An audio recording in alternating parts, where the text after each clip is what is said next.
Hey, it's Zoe. Thanks for coming. This is my take on 90s supermodel makeup.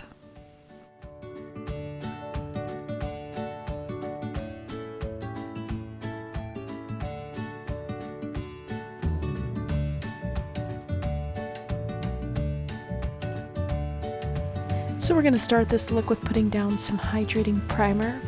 I have skin that's very prone to dryness, so I try to keep any product that I can out of my pores by laying down the base.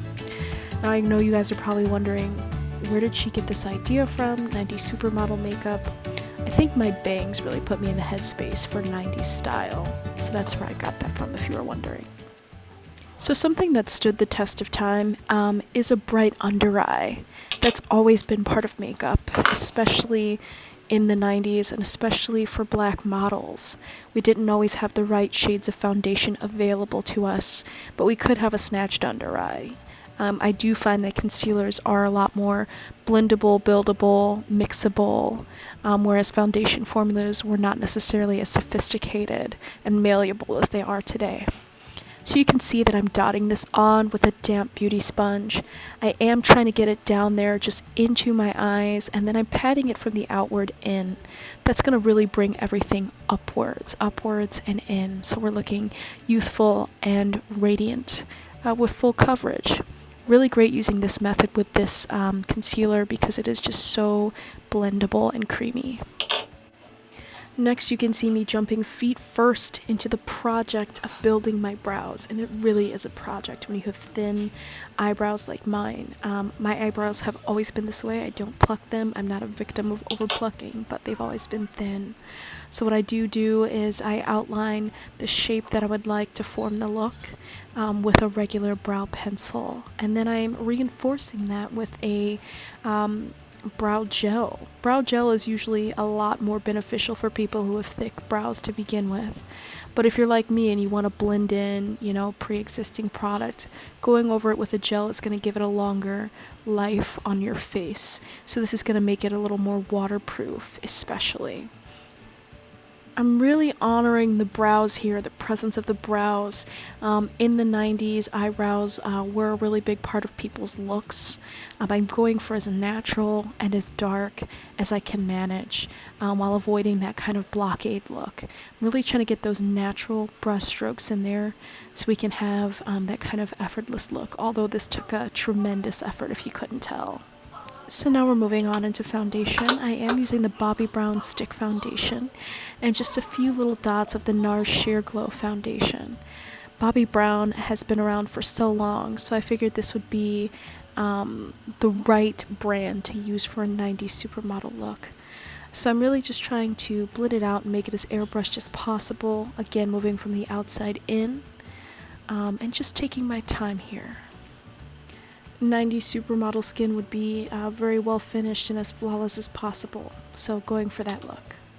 So now we're moving on, putting some setting powder under the under eye. We are about to go in with shadow, and we want to make sure that the integrity of our concealer is protected at this point.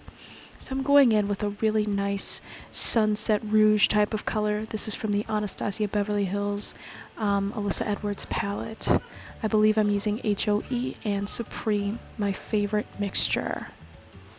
I'm just using the dual-ended brush that came with the palette to put that down, just to get the color stamped onto the lid.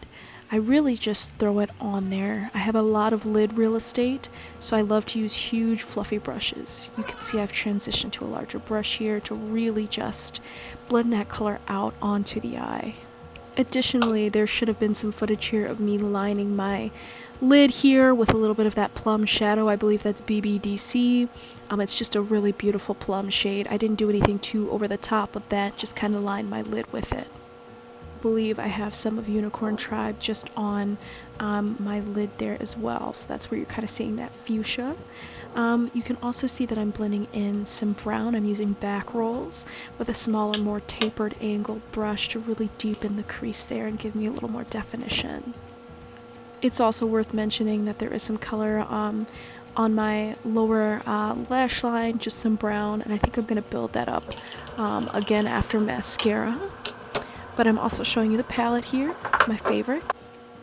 So we're moving into lash land, and usually with any kind of look that's worth filming, there would be false lashes involved. I do love falsies, but I wanted to go with something a little more natural.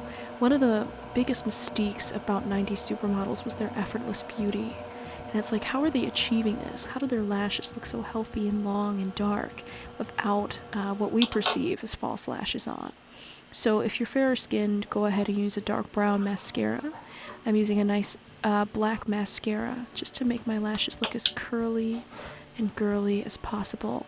And then I am going in on my lower lash line after mascara with some more eyeshadow. Some more of the fuchsia, some more of the brown, really extending my existing eye shape to make everything a bit more animated.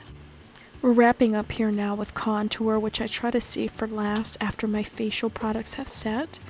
I am blending that out with a clean angled facial brush. And then I am going to reinforce the depth of the color with a bronzer. I love using the Morphe bronzer, the dual one with the highlighter and the darker shade. So I'm using that over the top, just blending it in. Not paying so much attention to my forehead because I am going to have bangs in a minute here. Going over my jawline a little bit too. I'm doing some final touches with a clean, fluffy, tapered angled brush. And I'm really blending out those browns and those rouges together. Adding my blush on top, a wine colored blush. Adding a bit on the tip of the nose, which is definitely more modern, but we really want to go for cohesion here. Getting some on my chin as well. You can see we've reached for setting spray, so we're just about at the end here. Always do it before my lips. And now you can see what I did manage to do with the lips, which is using a mauve pink liner and a nude liquid lip with some lip gloss on top. Hope you all enjoyed my interpretation of what I believe to be 90s supermodel beauty, and I hope that you guys try this look out yourselves. Thanks for watching.